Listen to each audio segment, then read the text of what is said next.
accidentally got pregnant by the heir to the Prescott fortune, and he threw me a black card with instructions to keep myself and the baby comfortable. I was in the middle of some much-needed retail therapy when the one who had just arrived from a European conservatory ambushed me. She pointed a perfectly manicured finger in my face, calling me a gold-digging vixen trying to catch a man with a baby. Just as I was about to show her what a real fight looked like, a small sigh echoed inside. Oh, for God's sake, Mom is about to do something stupid again. The last time she went toe-to-toe with the Ice Queen, she was tricked into having a miscarriage and ended up dying alone in a merchandise-infested studio. She has no idea. If she could just play the delicate flower for 2 seconds, the scales in Dad's heart would tip so far they would break. Playing the delicate flower. Still, for this role, poor thing, turning you into a walking incubator. All for a reason, for a little money. The voice was cold, laced with a theatrical pity that set my teeth on edge. Alejandro just needs an heir. You know he'll never love you. I looked up into a face so perfect it could have been computer-generated. Sophia Dubus, the world-renowned concert pianist, the ghost of the girl Alejandro Prescott supposedly never got over. She stood there in a champagne couture gown, as straight as a swan, but her eyes held the kind of disdain you reserve for something you've just scraped off your shoe. I was literally clenching my fists, ready to give him a masterclass in survival of the fittest, when the sigh reverberated through my womb. Here we go. Mom's about to ruin him. The last time he fought Sophia tooth and nail, he got himself a conveniently staged car crash, a lost baby, and a lonely death in a one-bedroom apartment in Queens. Don't you get it? With a guy like Dad, you have to play the victim. He's already half on your side. My battle-ready stance froze mid-flex. Play the victim, honey. I'm an expert. Stop arguing now. Grab your stomach, cry, and fall on top of Dad. It's not that hard, Mom. Come on. The baby's voice was a lightning bolt illuminating a path I hadn't seen. The warrior mask I'd been wearing dissolved, replaced by a pale, fragile one. My body wobbled, a picture of instability. I pressed a hand to my lower belly, stumbling backward as best I could. The baby can hear you. I feel so dizzy. Sophia was momentarily stunned, her brow furrowing with impatience and contempt. Just as she was about to speak again, I saw a tall, imposing figure approaching behind her with practiced precision. My knees buckled as I fell, but I didn't hit the ground. Instead, I landed safely in a tight hug that smelled like expensive cologne. Alejandro had followed us, probably expecting a scene. He hadn't expected to catch a damsel in distress. The primal instinct to protect instantly kicked in. His gaze fell on my pale face, the hand clutching my stomach. His frown darkened. What the hell happened here? His voice was low and dangerous. I didn't respond. I just clung weakly to his sleeve, tears falling faster now, painting the perfect picture of someone deeply hurt, but too scared to speak.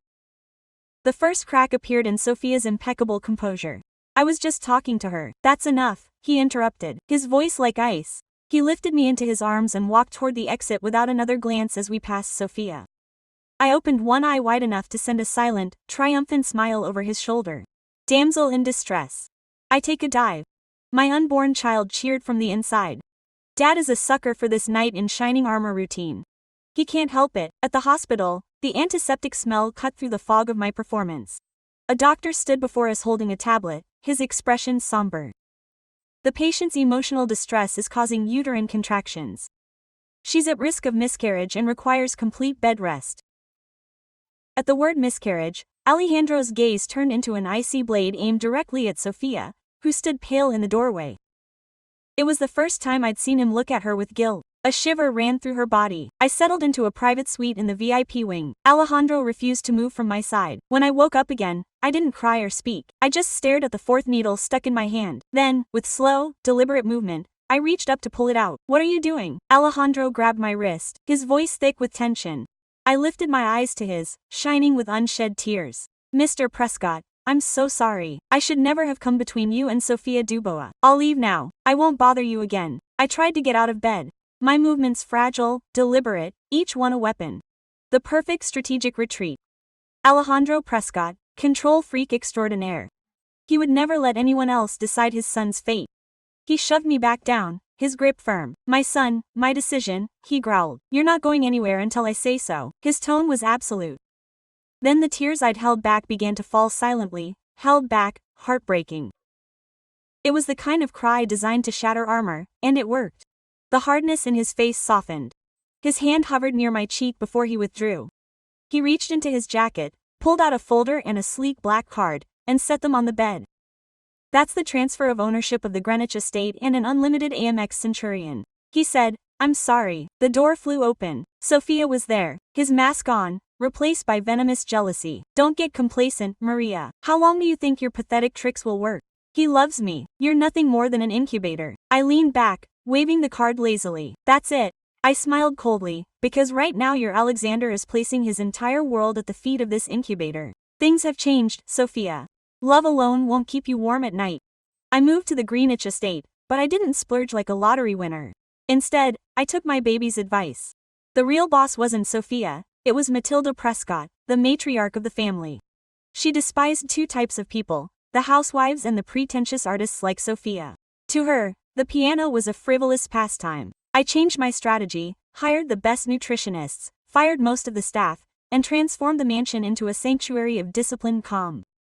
I practiced calligraphy, studied tea ceremonies, and became a picture of quiet refinement. 2 weeks later, a vintage green Bentley rolled up the driveway. Matilda Prescott had arrived unannounced. She found me sitting in a simple linen dress by the window practicing my awkward penmanship. No shopping bags, no chaos. Her eyes blinked, almost surprised. "You're the one they call Maria." "Yes, Mrs. Prescott," I said softly, bowing. "It's an honor." She gestured to an assistant who was setting up a chessboard. "You play a little bit," I admitted. "Sit down." It was a test. I lost miserably, but I remained calm and humble. Halfway through the game, her private phone rang. Sophia's honeyed voice filled the silence. Matilda frowned and hung up without a word. She mumbled angrily when the game was over. Her gaze fell on a small bowl beside me. "What's this?" "A baby tonic," I said quietly. "My nutritionist recommended it." She studied me for a long moment. Then she removed an antique sapphire pendant from her neck and placed it on the chessboard. "Use this. It will keep you calm." My baby's voice squeaked inside me. "Take it, silly. That's a Prescott heirloom. It's only given to the woman the family recognizes as the next matriarch." "Congratulations, Mom. You just made it through the first round." When Sophia heard the news, she supposedly smashed her $1 million Stradivarius in rage. Her attacks had failed. Her gossip had failed. Now she planned her next move. A high-profile charity gala at New York's most exclusive hotel. The hostess, Sophia Dubo herself, had called personally. Her voice was sweet as sugar. "You must attend, Maria, as my guest of honor." A trap, but one I couldn't refuse. I accepted the invitation with a pleasant voice and a steady hand. Then I hung up and let the silence of the library wash over me. The afternoon light slanted across the desk, turning the bowl of tonic into a tiny sun. The sapphire pendant rested against my collarbone, cold as a warning bell. I didn't smile, didn't gloat. I pressed the palm of my hand to my belly and breathed evenly until the fluttering beneath my hand answered me like lightning. I was so excited, it was like Morse code I was learning in real time. "Good," the baby murmured in that dry, old-fashioned way that always made me feel very young and very seen. "You can't fight her on her stage. You have to make the audience change the rules for you." I touched the calligraphy brush, then set it aside. "How do we do that?" "At a gala hosted by the Ice Queen herself. You'll look like strength and sound like kindness," the baby said. "You'll carry water to a fire and let everyone watch it go out on its own." The Greenwich estate became a monastery again, but a strategic one. The seamstress altered a simple ivory dress so that it skimmed rather than clung. I kept my hair clean and soft and wore no jewelry, except for the pendant that Matilda had placed on that chessboard like an unseen checkmate. The nutritionist adjusted my schedule. The cook prepared a leisurely meal in the morning. I practiced writing patiently until the single character no longer trembled under my hand. In the afternoon I walked the garden paths and learned the names of things. In the evening I drank my tonic, and Alexander did not visit for 3 days. She called out briefly and clearly, as if each syllable cost her a shred of control she could ill afford. "Security will take you to the hotel. I'll meet you at the entrance. There will be photographers. Don't stop. Don't answer questions. If you feel sick, squeeze my wrist twice." I listened and then said very quietly, "Yes." On the 4th afternoon, the vintage green Bentley pulled up to the circular driveway without warning. The door opened and Matilda Prescott stepped out with the authority of a cathedral bell. She didn't take off her gloves in the library, didn't ask if she could sit down, just did. For a long time we sat together in silence, the kind of silence that doesn't press so much as it weighs. "Did you accept the gala?" she said at last. "I did well. People who are afraid of a room never lead it. Remember, this family operates on responsibility, not applause." She looked at the character drawn on the rice paper and made a small sound that might have been approval. Eat before you go. Go out to the soup. Stand up straight. When you're hungry, everyone can smell it. Those who pretend to love art will try to feed off of it. You won't give them the pleasure.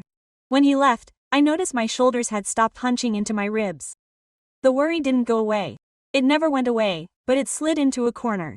The drawer where I couldn't knock things over.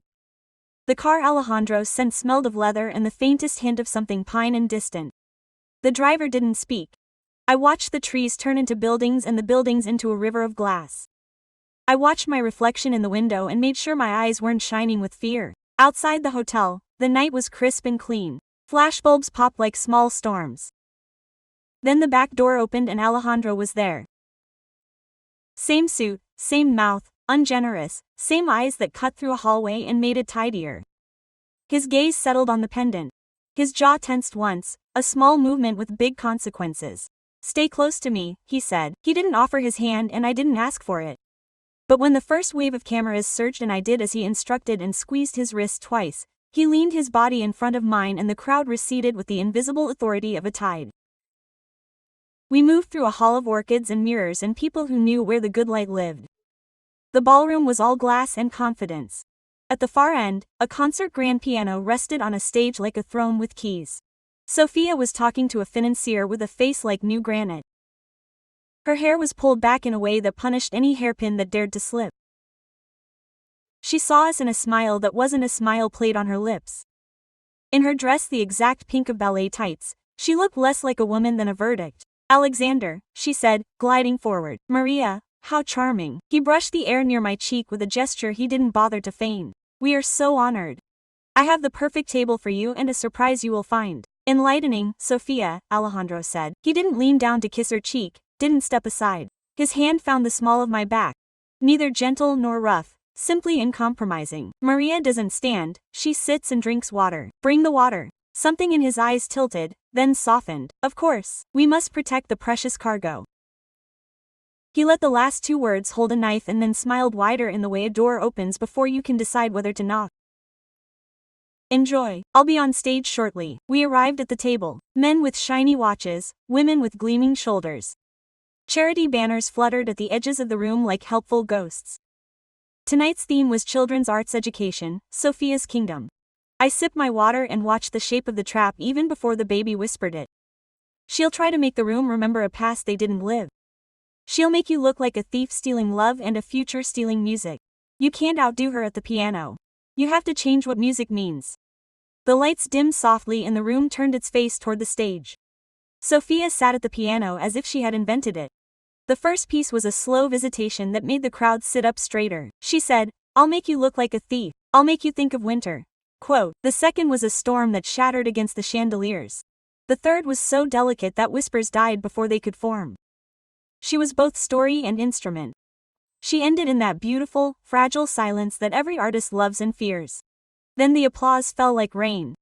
She stood and took the microphone, her voice a softer bell than her eyes.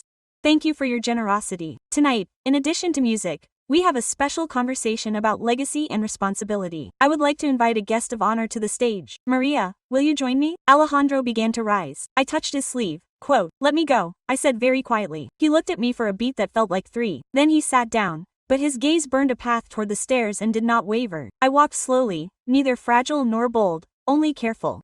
On stage, the piano smelled of varnish and long effort. Sophia pointed to a high stool.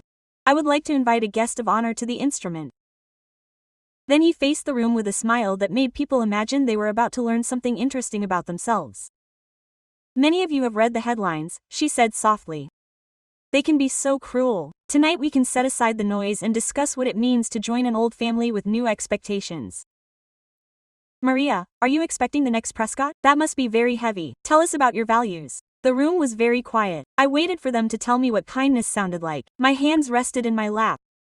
The pendant lay there like a promise I hadn't made but might have to keep. It felt like a responsibility. I said, I don't come from a world of concert halls. I come from a world where most performances take place at kitchen tables after long shifts. I'm learning what it means to be careful with other people's attention.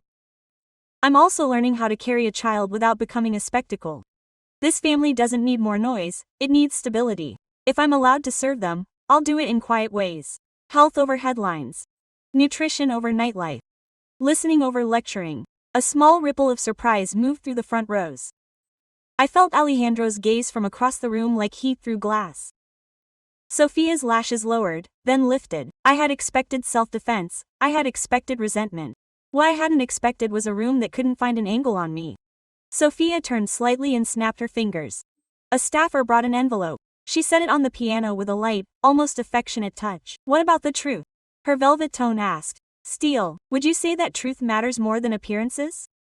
I always said, then perhaps you can help us understand this. She opened the envelope and pulled out glossy photos. They flickered under the lights. The hotel screens behind us lit up with a feed. Enlarged images appeared in the corner. The entrance to a clinic, my profile from a month ago, a hand over my mouth as if to prevent my breakfast from seeing the light of day twice. A headline from a gossip site implying that I had been seen in a facility known for terminating pregnancies, a date, a timestamp, a shadow that might have been a man in a cap. The room inhaled as one. Sophia let the silence validate her cruelty. You speak of stability, she said lightly. But you were stable then. The baby didn't whisper. The baby didn't sigh. The baby said in a voice flat and clear as a plumb line. Don't deny, reframe. Make the room blame the question, not the answer. I stood up from the stool so my feet were on the stage and not dangling over the aftermath. I stared at the photo on the screen with the same concentration I used on the rice paper. Then I looked at the audience. I threw up blood that morning. I said, I'm terrified. The facility on that street houses 3 clinics. One focuses on maternal hematology. That's where my doctor was waiting for me. I wished we'd chosen the east entrance because the west one had a better awning, but we didn't. I should have brought a scarf. The wind was vicious. I didn't want to pass out on the sidewalk. That's the whole story. I let it breathe. I didn't fill the silence with outrage. The room began to right itself because I hadn't given it anything sticky to cling to. The people who wanted scandal frowned in disappointment. The people who wanted a reason to trust me found one ready-made. A man in the 4th row nodded. Once in the back, a woman touched her own stomach as a souvenir. Sophia smiled toothlessly. How convenient, she muttered. Maybe someone can verify this maternal hematology story. We'd all sleep better. And that's when the doors to the ballroom opened and Matilda sauntered in, flanked by the kind of silence only the old establishment could afford. She didn't step onto the stage. She didn't need a stage. She held up a hand and one of her staffers placed a small folder in the palm of the event coordinator. The coordinator read it. Then he whispered to Sophia, who didn't blanch because he wouldn't let his skin obey anything he hadn't ordered. Verification has arrived, Matilda said with the slightest roughness at the edges of her voice. We won't show personal medical records. The program. There was a moment when Sophia could have chosen grace. She didn't. She chose a note that had dazzled crowd after crowd for years. She flew to the piano, her hands poised to begin the encore, the piece that would make hearts choose her because its sound felt like forgiveness. I stepped back from the bench. No, the baby said. Don't let her decide what the night becomes. You need a different sound. I turned to the coordinator. Can I borrow the microphone for a minute? I asked. I will not disrespect the music. I want to make a promise. Money is also a sound. Rooms like this speak it like a first language. The coordinator, who had survived 3 mayors and 5 scandals and a broken chandelier, nodded. I took the microphone. I am new to galas. I said, forgive me if I do this awkwardly. I would like to donate in a way that will irritate the accountants. Please bear with me. I will fund government assets and social security. I am a trustee of a local charity, so it is quite clear what is going on and that it is open and that it cannot be. Many of the instruments that I have shown people have been donated to the community, and there are over 100 community instruments every year for students who cannot afford them, but there is one condition. No names on the plaques. The instruments must not bear my name or any name. They must belong in the classrooms as chairs do. Anonymous, ordinary, essential. The room changed. The donors who lived for naming rights looked momentarily confused, then fascinated in spite of themselves. The teachers in the cheap seats applauded first, the rest followed. Then they multiplied like what happened to them that night. They would be very necessary to their daily lives. They did not know that the instruments would not happen. When a seed finds a crack in a sidewalk and decides they won't tell her where she can put down roots. I put the microphone down. Sophia sat at the piano without touching it, her hands floating as if a better idea might come if she provided the right shadow. It didn't come, it began, but the piece was now an answer to a question no one was asking. Halfway through, the lights at the back of the room shivered as if the building was exhaling badly. A microphone somewhere clicked, a waiter tripped, a champagne glass spun and fell. Sophia's left hand slipped a fraction, and the tiniest error of the kind only the front row would notice pricked the air like a thorn. She recovered because she always recovers, but the flaw was there. And the room felt it and stored it like a rumor that becomes fact because enough people need it by the time the show was over. A press line formed like a river organized by velvet ropes. Alejandro led me away from there and into a quieter hallway, lined with photos of the city when everything was brick and gold. He looked at me the way he did. Men look down when they're thinking too much at once to choose the safest one. You handled that, he said. I told the truth, I replied. He made a sound that might have been humor if he ever fed that part of himself. That's not what I mean, and you know it. I didn't say anything. Silence is a tool. He'd learned it from Matilda and hunger and nights when noise protected no one. He reached out and touched the pendant, the faintest brush of a fingertip, as if to see if it would disappear under pressure. Grandma doesn't give this to people by accident. I know it. He studied me for a long moment. Then he did what I hadn't expected him to do so soon. He leaned closer, not for a kiss, not for possession, just for recognition. His hand settled on the nape of my neck, neither heavy nor light, a touch that said, I see your shape and I don't pretend I don't. Then a voice shattered the moment like glass. You're both incredible, Sophia said, and the word carried no admiration. They stand in a side aisle and write a headline with their bodies while the city waits to see if any of you mean a single thing, Alejandro says. I played that entire show with my heart beating like a trapped bird and you couldn't be bothered to look up. He turned. You played well, he said. The words were right.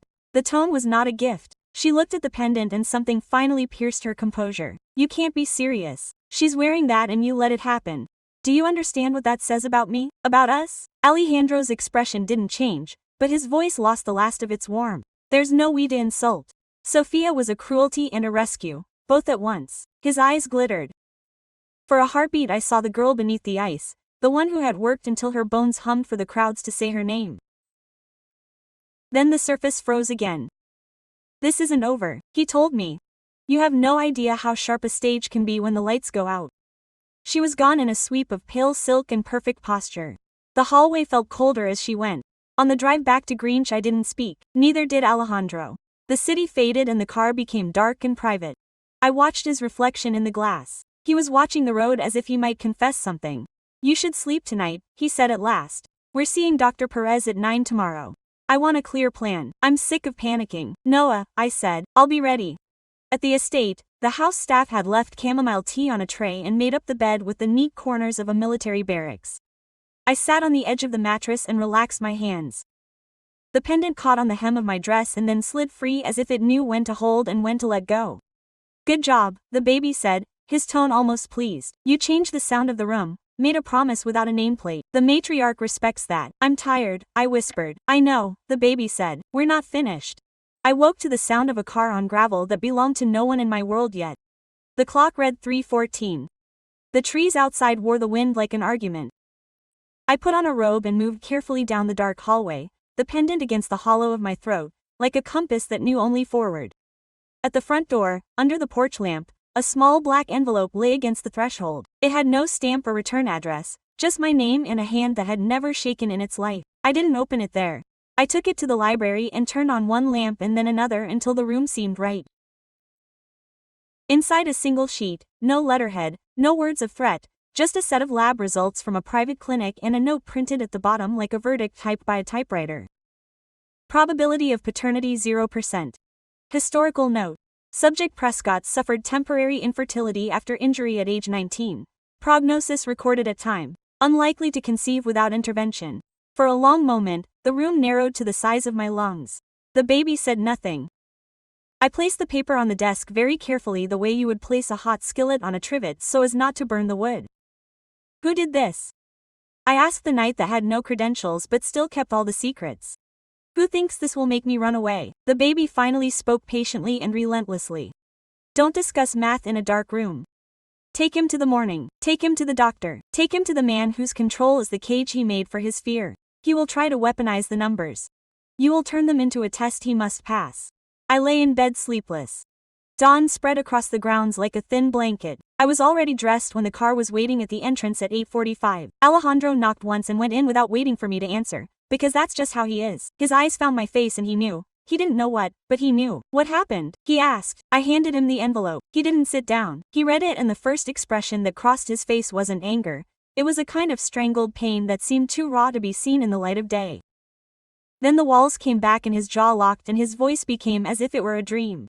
Someone is trying to finish this, he said flatly. They won't. We're going to Dr. Perez now, I said. To Dr. Perez, he confirmed. He held the paper between two fingers as if it might bite or burn. Then he folded it once with the mechanical neatness of a man returning fire. In the car I kept both hands on my belly. The baby was very quiet in the way people are when the plane hits turbulence and they suddenly remember that they love living outside. The city rose to greet us, indifferent and enormous, as we entered the clinic. Perez glanced from Alejandro's face to mine and sent the nurse to Porter. Instead of forms, we sat down. She asked no useless questions. She sorted through the only things that matter when panic masquerades as data. Blood, images, a scan, a timeline. She spoke in sequences and facts with gentle hands. The ultrasound room was a small planet. The gel was cold, the screen flickered.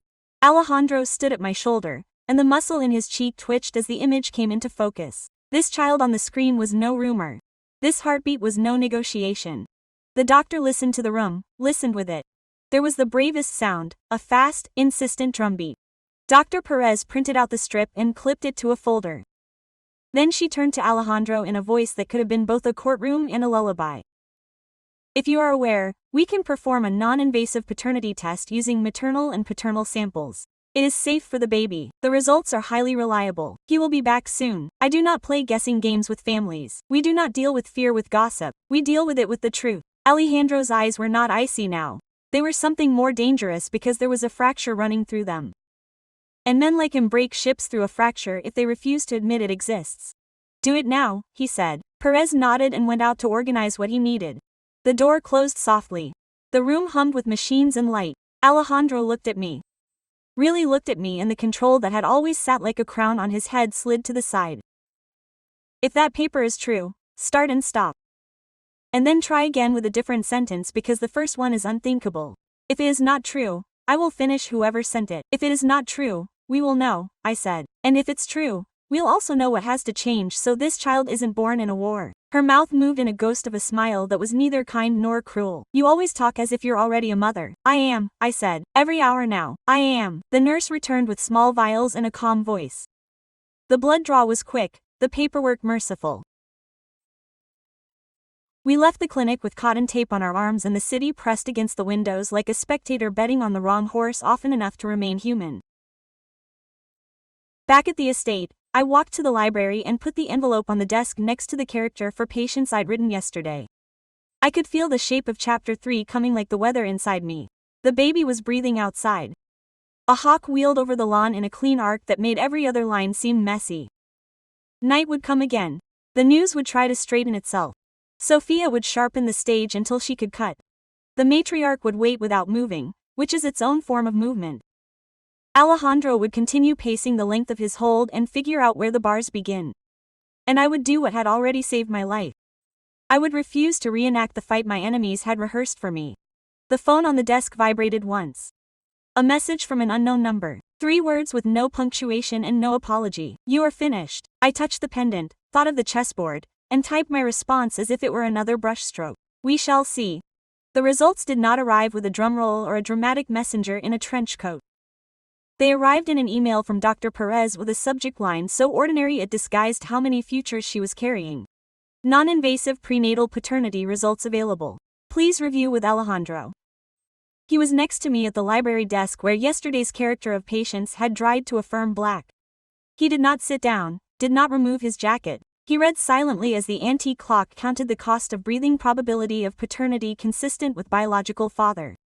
He read the sentence again as if a second pass might expose a trick. Then he laid down the impression very carefully, like a glass he did not want to break. Someone sent you the opposite, he said. Yes. Why send it to you first and not me? Because I'm the softest wall, I said. You fight back. They expected me to run. He looked at the folded envelope on the desk. His jaw worked once and the old habit of fury tried to rise. It didn't clear the edge, it caught it and held it, and that was more terrifying than if he had screamed. We'll find out who did it, he said. Then he paused and began again. A rare, honest reset. Not today. Today I'm going to sit down and try to be a person instead of a verdict. It felt like an act of war against his own reflexes. The baby spoke in the even tone that had saved us time and time again. Well, men who only wield hammers mistake every moment for a nail. Let him learn to hold a cup. I printed the email and placed it in a plain folder, no triumph, no speech. Dr. Perez called to schedule a follow-up. Her voice was the opposite of television. I'd like to see her in 2 days. We will discuss nutrition, rest, and a plan for the 3rd trimester. Your stress indicators are improving. Keep walking in the evenings. Keep eating on time. Keep the noise of other people out of your bloodstream. She said it as if she were writing a simple recipe that had fed 1,000 families. After hanging the house, it felt very still. Outside, the day opened up across the lawn in polite chunks. The staff moved through the kitchen like a well-practiced dance. I ate toast and broth and half a pear. I slept in the afternoon when my body asked for it twice. I reached to answer my phone to a headline twice. I let it ring in the part of the world that could survive without me. For a few hours, the vintage green Bentley brought Matilda in unbidden. She entered like the end of an old song. The pendant in my throat warmed as if it recognized her. She took the chair across from me and waited until the room decided it belonged to both of us. Report said. I handed her the folder. She read the real result, looked at the false one. Her expression didn't change, but the air around her sharpened the way a room does before a storm. You don't need me to tell you what this means, she said. But I'll tell you anyway, because repetition builds muscle. You are carrying my great-grandson. You are an adult with rights. You will not be persecuted. You will not be cornered. You will not be forced to fight for your place at our table with noise when you can win it with behavior. You have outperformed people born under these roofs. I swallowed the heat rising in my throat and kept my eyes steady.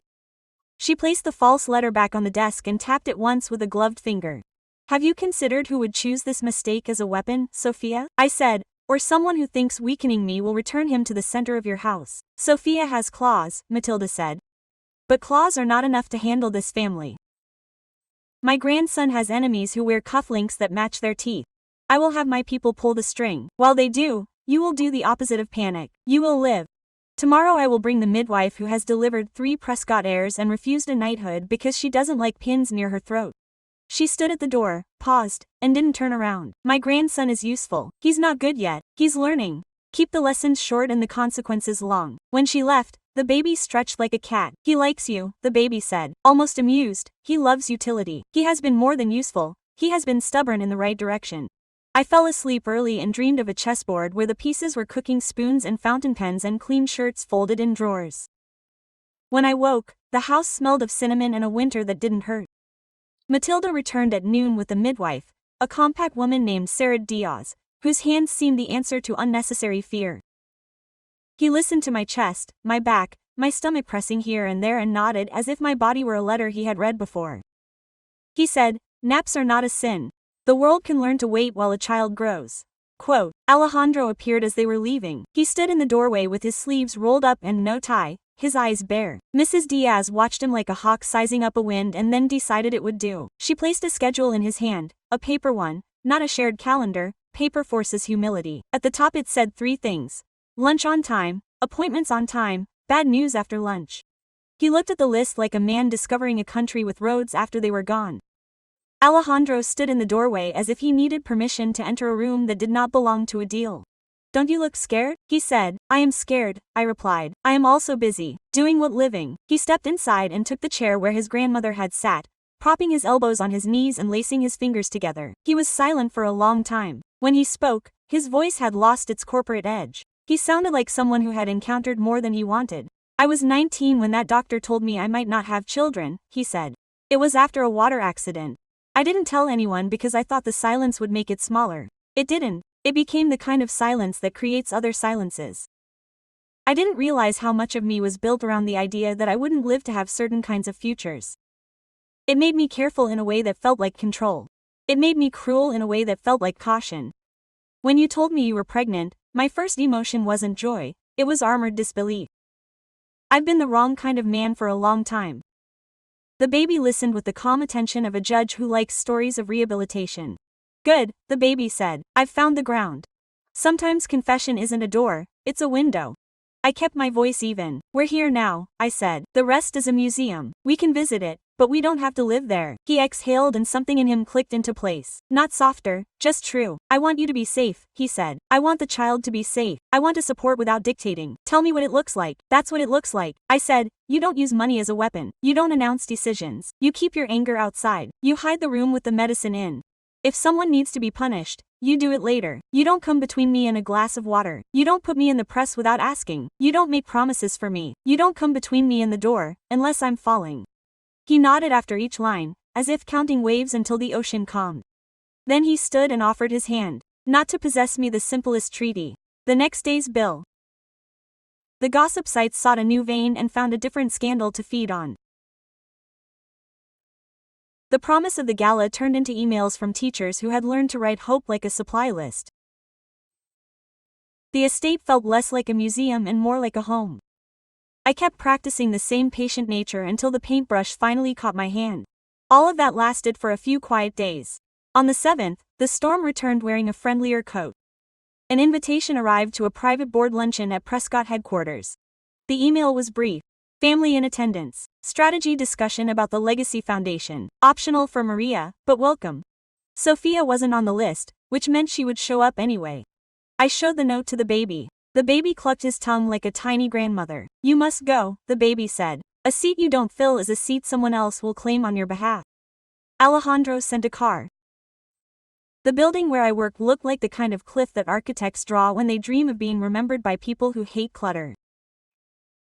In the elevator, our reflections hung beside us like better-dressed ghosts. He glanced at me only once to check that I had eaten. I said yes, and it was true. The boardroom was long and white, filled with men who had spent 3 decades learning to occupy space without moving. Matilda sat at the head with the quiet audacity of a mountain. She acknowledged me with a nod that doubled as a shield on the sidewall. A screen displayed the foundation's mission statements. The words were fine, they just needed owners. Sophia arrived 15 minutes late, carrying a violin case like a soldier carries a flag draped in a gray so pale it looked like an expensive apology. She took her seat without asking, folded her hands, and smiled at the room like a pew that had decided to be a church. We began with the Numbers Reach Foundation, the promise of the gala.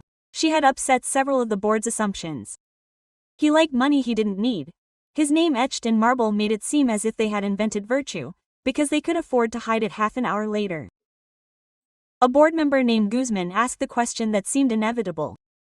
We need to address the press narrative about fatherhood. It would be helpful to end it with finality. Matilda looked at me, not Alejandro. Are you aware of publishing the results? I said no. It's not a press release, it's a medical document.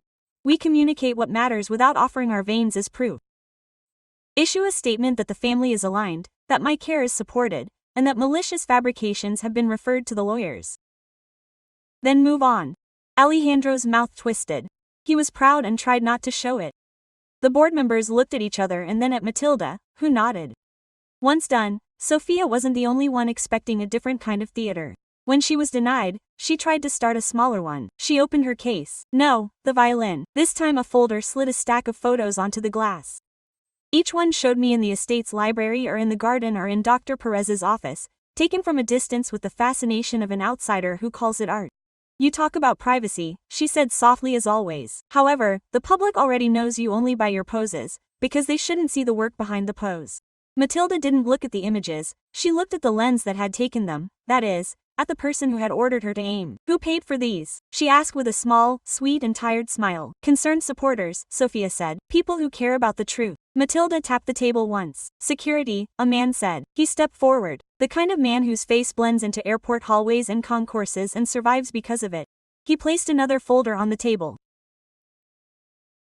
This one contained printouts of wire transfers routed through a phantom charity that was in turn routed through a management company in the city famous for numbered locks.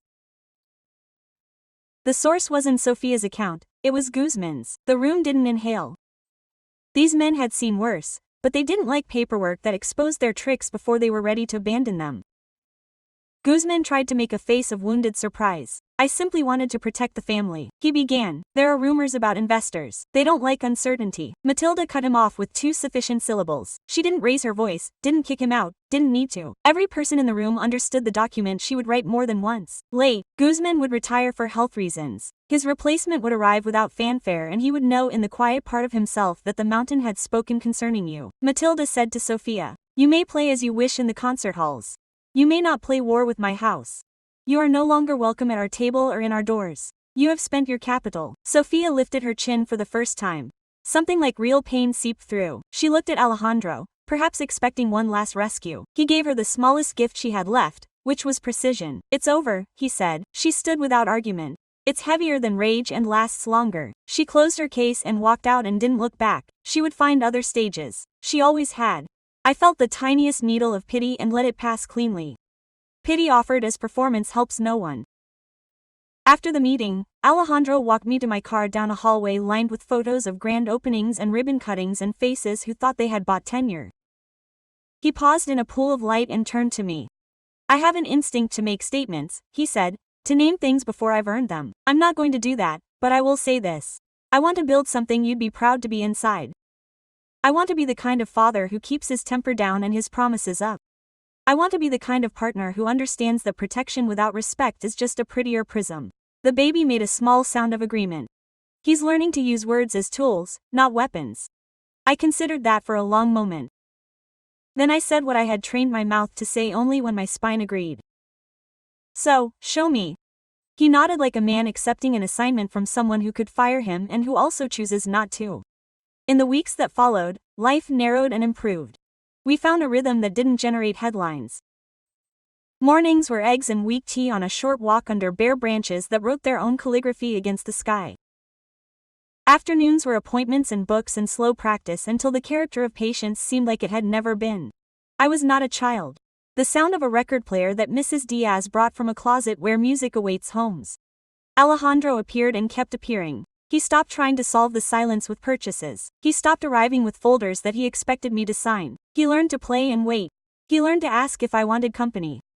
Before he sat down, he collected the donation reports from the gala pledge and read them like letters from a country he wanted to live in.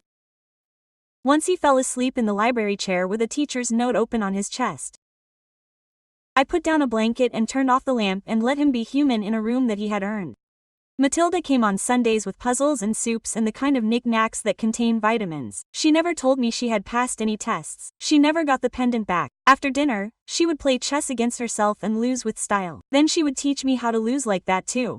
The day the doctor cleared me to travel within the city, the foundation organized a small event at a public school where the first instruments had arrived without banners, without photographers. The principal carried a toolbox because the door to the storage room kept sticking. The music teacher was in tears that she tried to hide behind instructions. The children came in after dismissal and saw the cases and moved toward them as if gravity were a benevolent god.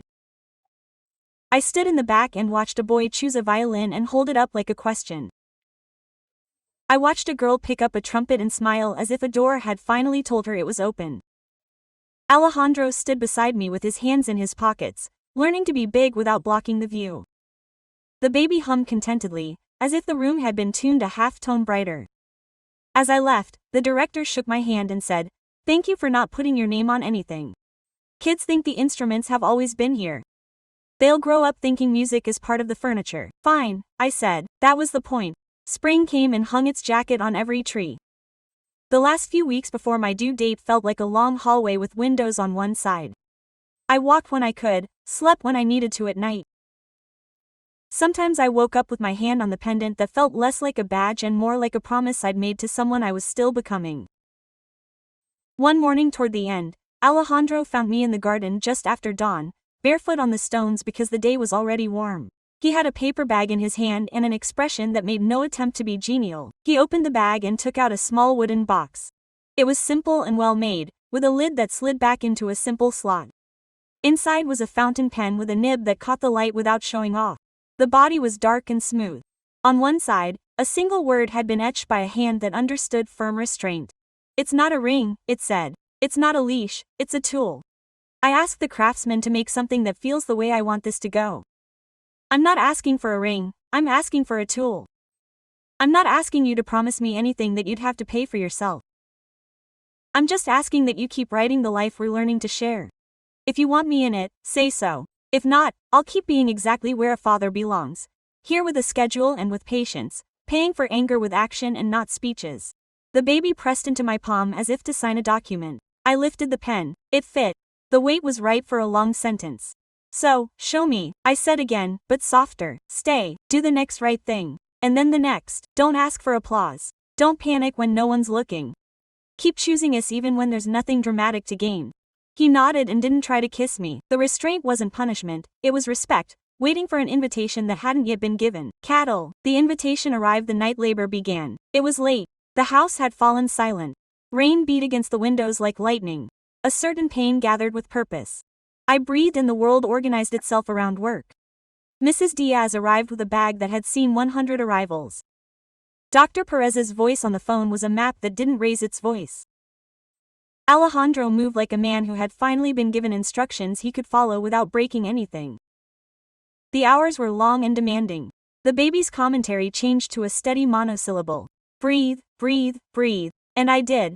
Between contractions, the clock and I made a private pact. He would move and I would not negotiate. Eventually, the room narrowed to a circle and then to a dot and then to a sound. The first cry wasn't a trumpet or a violin or some other metaphor. It was a new voice, an urgent proof of existence. The midwife laughed, the kind of laugh that heals more than skin. Dr. Perez, he said a series of numbers that meant life and lungs and enough.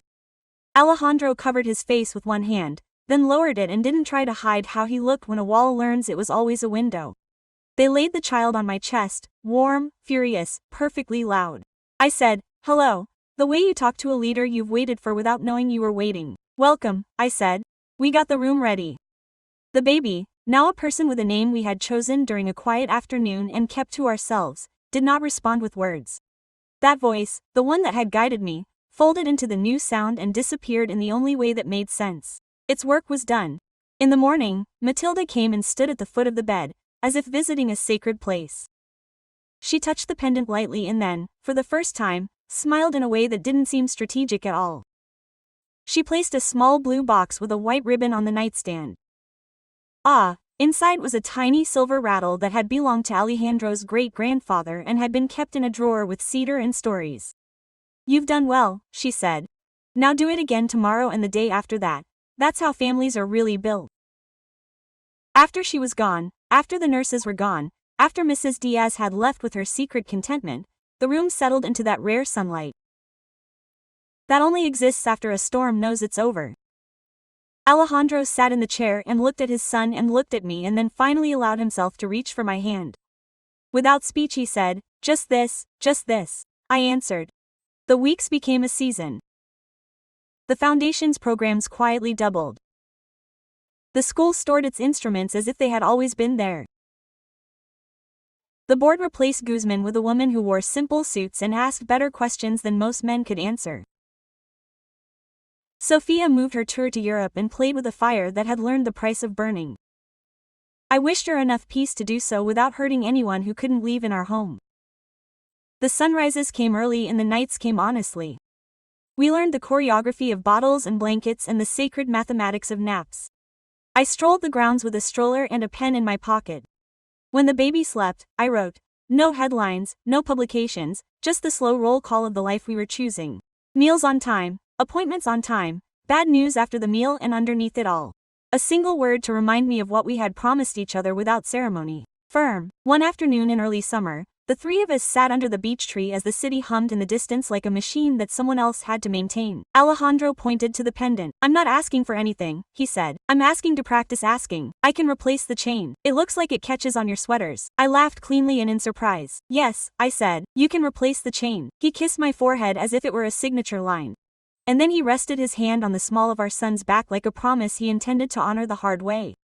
Which was to say, daily. We didn't become perfect. We became a house where apologies weren't rare and promises weren't theater. We became people who didn't need to win to feel real. The world kept trying to tell our story for us as it always will. We kept writing it ourselves, one simple sentence at a time, until the truth took up so much space that there wasn't much room left for the noise. At the end of the summer I opened the wooden box and took out the pen to a fresh page. I wrote a final line to the chapter that no one but us would ever read. We are here, we are enough, we will continue.